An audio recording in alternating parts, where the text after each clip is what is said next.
Hi, I'm Mike Haduck, and today we're in Rome, Italy, and we're marching down the Appian Way, and then we're going to look at some aqueducts. So here we go. Okay, I found the Appian Way, the old Roman road, and like I said, when they put these monuments in, they used it as a fortress, a castle, a tomb.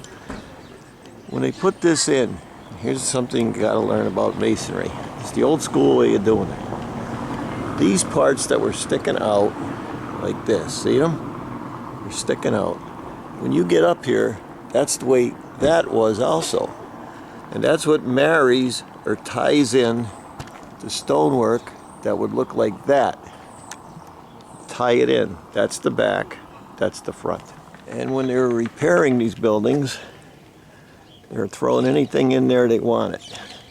Then plaster around it to make it look good. It's the old Appia way. The Roman roads they used. Roman soldiers used to march 20 miles a day, and they built these roads, mostly built by the Roman soldiers. You can still see the wagon tracks here. Some cars are still using it.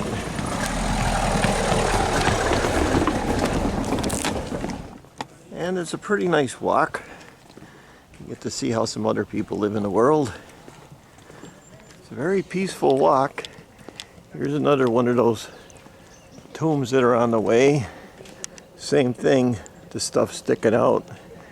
And after the fall of Rome, see those things sticking out? Everything got scabbed and robbed, all the good stonework. Looks like they got some nice estates behind the trees. And some nice places. That's all pretty neat, isn't it? Here's another one of these tombs that we're coming up on. They had buried a lot of the noble people at that time along the Appian Way. And they tried to make these roads as straight as possible. Some nice Roman architecture. Looks they built it right inside a tomb. We're still marching down here. I don't know how many of you people ever been in the military, but I was in the Navy. But that's one of the first things you learned was to march. March, march, march. So we're about 20 minutes deep. We're going to walk another 10 minutes and then turn around because we got a time thing going on. After 2,000 years, you could still see the wagon ruts. There's another tomb. And then another tomb. Here's one of those tombs. And we got horse riders. Love looking at the old stone. You see it? They put on the side here. This was just kind of left. And if they leave a stone, it's usually because it's not a great stone. See that? And then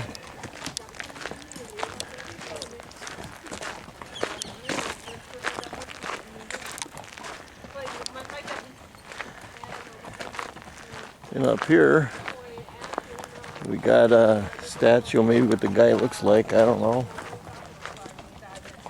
So you can see these tombs when they're repaired.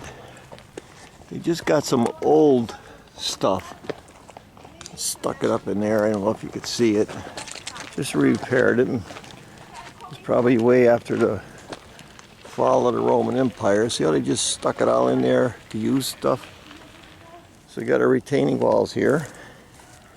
You can see how they were built. But the dirt goes way behind them. They don't get the frost like we do in Pennsylvania. If this was Pennsylvania, it'd all fall over. Another old tomb. Here's one of those Italian houses, like an Olive Garden type of thing. Now here's one of those empty tombs. You notice how even though it's not arched, it still holds up. A lot of people ask me questions about that. It arches itself, basically. We can see that stone is called a tufu, This is the tomb, and it got robbed. That's the end of that.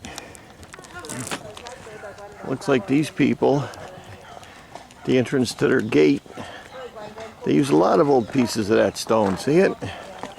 Parts of statues and everything. So that was the regular thing around here.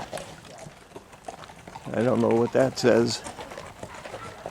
So as time would have it, I got to turn around. I'm lucky it's cool out. I would have never made this walk. So now we're going to be going back the other way. So you got to love these trees. And there's that one of those houses that look like the Olive Garden houses. And here's what I like about it. When they repair these houses or put stone, they used old stonework. You see it? They put pieces here and pieces there, pieces here. Or when they originally built it, they put it in. These are all pieces from parts of everything, from the Colosseum to any old shrine. Look at the way that is. So with stonework, you can do anything you want. There's no right or wrong way, as long as it stays there. Look at these piers. They built them with all those pieces and everything from the junk laying around, even the retaining walls. Look at all these old pieces. See that? It's a good idea. All the junk, everything that was broken up, not used anymore. Some nice modern arches with old school brickwork. See them? And the piers. Then what's in between? There's an old Roman shield. Thank God we didn't live in those days, right? Yep, I just enlisted in the Roman army. So we're in Rome, Italy, and we're looking at the aqueducts. And there's one behind me, and then if you go around this way, you can see more. A lot of them are missing. We're going to take a look at them. So we're looking at the old aqueducts that carried water into Rome. I know there's a lot of good examples here, but this is made out of like a tufu, they called it. And they could carve this with bronze tools. And take a good look at it.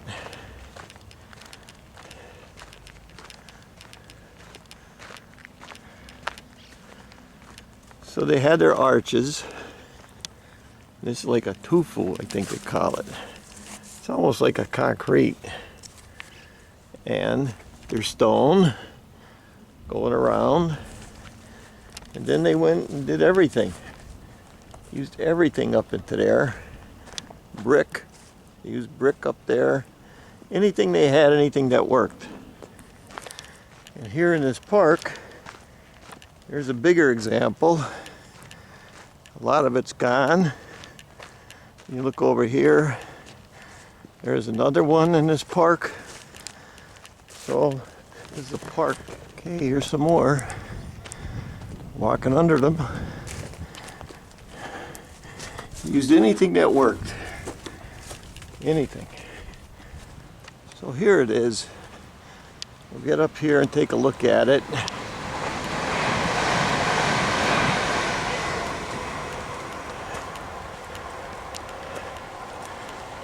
And that's it. The Roman aqueducts.